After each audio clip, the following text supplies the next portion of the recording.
A paz do Senhor, meu irmão, minha irmã, dando prosseguimento aos nossos vídeos, a nossa sequência de vídeos falando sobre teologia, da nossa primeira aula que foi realizada na quinta-feira passada.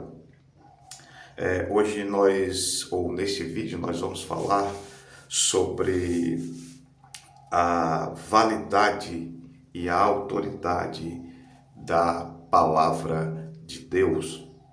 A pergunta que eu quero fazer para provocar você nesta hora é: quem possui a palavra final quando existe disputa na doutrina ou sobre a doutrina?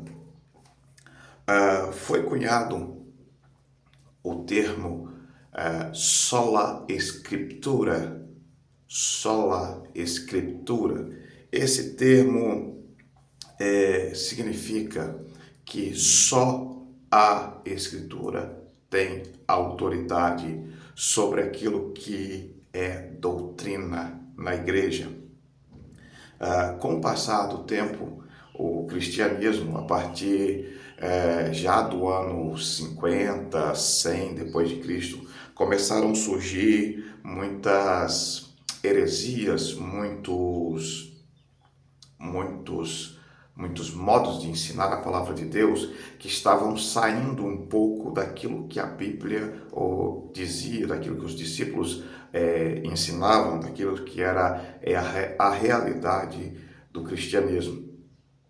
Então, a partir do ano 325, se realizou ou se começou a realizar concílios, que era o ajuntamento de bispos que estavam espalhados por todo o mundo da época, o mundo conhecido da época, onde eles se reuniam em uma cidade, a mando da grande autoridade da época, e quando eles se reuniam, eles discutiam qual seria a real doutrina.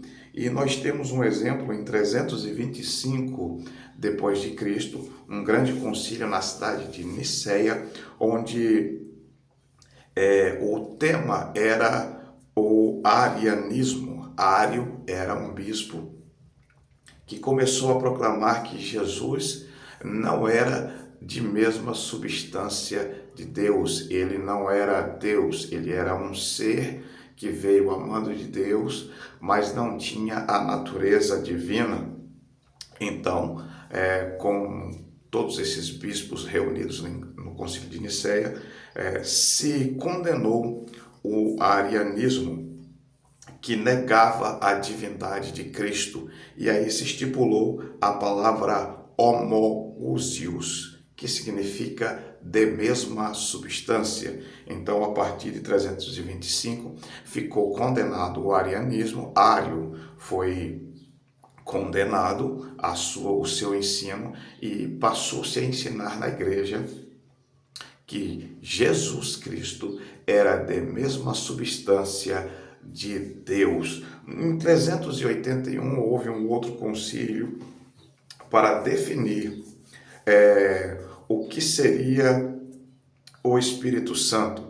Se o Espírito Santo seria uma força ativa, se o Espírito Santo seria simplesmente uma manifestação apofática de Deus, ou seja, uma manifestação miraculosa de Deus, ou se o Espírito Santo seria também parte da divindade, ou se seria Deus. O que ficou definido foi que o Espírito Santo, ele é Deus. Apolinário foi quem começou a dizer que o Espírito Santo era só uma força ativa de Deus e não era Deus. Hoje temos um grupo aqui no Brasil e no mundo que defende que o Espírito Santo não seja a terceira pessoa da Trindade e seja simplesmente uma força ativa. Eu vou levar uma Bíblia desse pessoal para você ver na igreja de forma física onde está escrito essa heresia que foi condenada no Concílio de Constantinopla, no primeiro Concílio de Constantinopla, no ano 381 depois de Cristo, e condenou o apolinarismo, complicado, e ratificou o credo niceno que foi estipulado no primeiro concílio, que dizia que Deus é Deus, Jesus Cristo é de mesma substância de Deus, então ele é Deus, e o Espírito Santo de mesma substância dos dois, então Espírito Santo é Deus, Jesus Cristo é Deus, e os três juntos formam a Trindade. 431 houve ou aconteceu o concílio de Éfeso, que condenou o nestorianismo.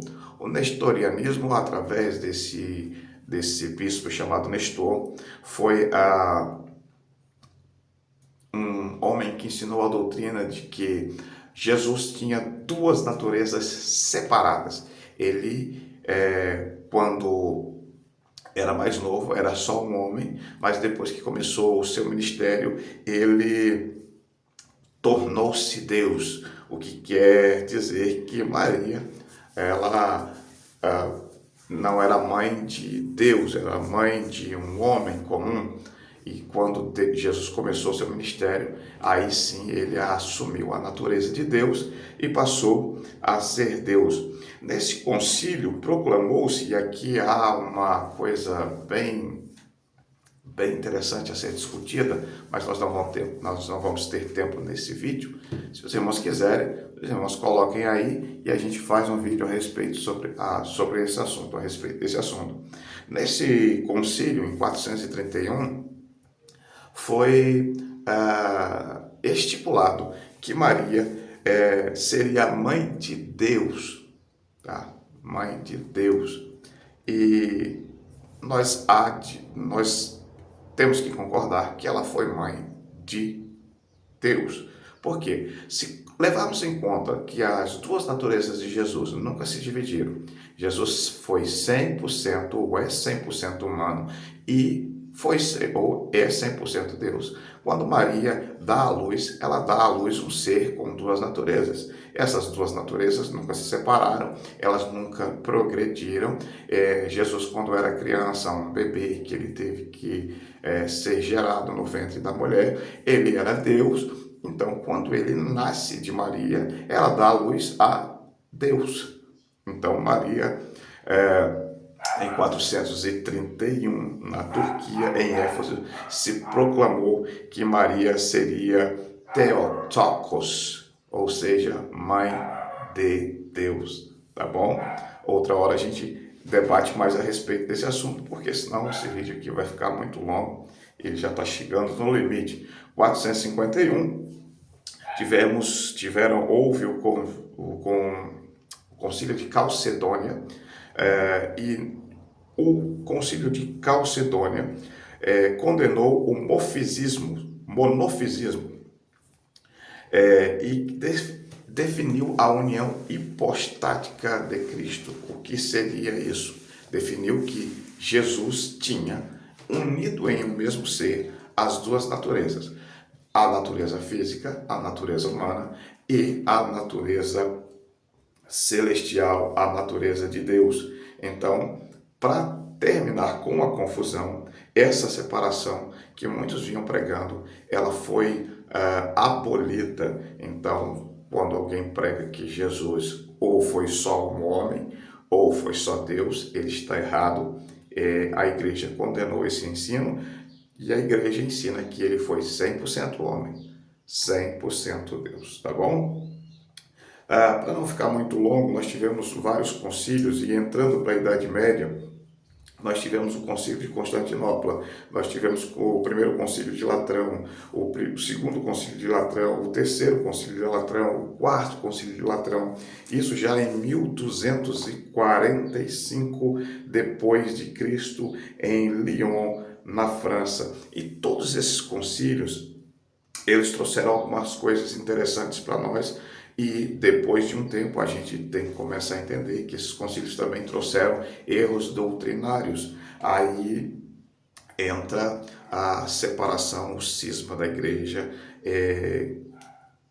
que gera o cisma protestante, mas isso é assunto lá para frente.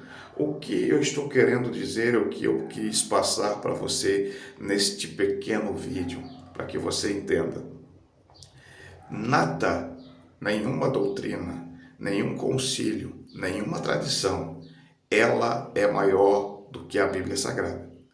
Essa frase, esse preceito de só a Escritura ou só a Escritura surgiu para defender que, apesar de todos os concílios, apesar de todas as tradições, a única regra de fé e prática que devemos obedecer de maneira cabal e que todas as outras regras e que todos os outros concílios têm que estar abaixo ou debaixo da régua, debaixo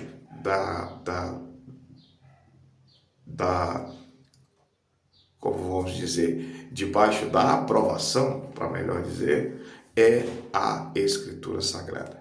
Tá bom? Então eu vou ler para vocês aqui alguns textos da Bíblia para que você entenda que a Bíblia está acima de tudo aquilo que o ser humano possa inventar. Um versículo muito conhecido, nós já lemos diversas vezes, 2 Timóteo capítulo 3, versículo 16 a 17, diz que toda a Escritura é inspirada por Deus e útil para o ensino, para a repreensão, para a educação na justiça, a fim de que o homem seja perfeito e perfeitamente habilitado para toda boa obra. Salmo 19, versículo 7. A lei do Senhor é perfeita e restaura a alma. O testemunho do Senhor é fiel e dá sabedoria aos simples. 1 Coríntios capítulo 4, versículo 6. Irmãos, apliquei essas coisas a mim e a Apolo por amor de vós, para que em nós aprendais a não ir além do que está escrito. Atos capítulo 17, versículo 11. Ora, estes, os de Bereia, eram os mais nobres do que os de Tessalônica, pois receberam a palavra com toda avidez, examinando as Escrituras todos os dias, para ver se as coisas eram de fato assim. Gálatas capítulo 1, versículo 8. Mas ainda que um de nós, ou um anjo do céu, vos pregue um evangelho diferente do que temos pregado, seja anátema, ou seja maldição. Deuteronômio capítulo 4, versículo 2. Nada acrescenteis à palavra que vos mando, nem diminuireis dela, para que guardais os mandamentos do Senhor, o vosso Deus, que vos mando. E para encerrar, Provérbios capítulo 30, versículos 5 a 6, diz o seguinte: toda a palavra de Deus é pura, nada acrescentes às suas palavras, para que não te repreenda e seja achado mentiroso. Então, quando você tiver que defender a sua fé e quando você tiver que defender a sua igreja, a sua doutrina e a sua igreja estão e estarão debaixo das Escrituras Sagradas. Que Deus possa abençoar a sua vida e nos vemos no próximo vídeo, em nome de Jesus.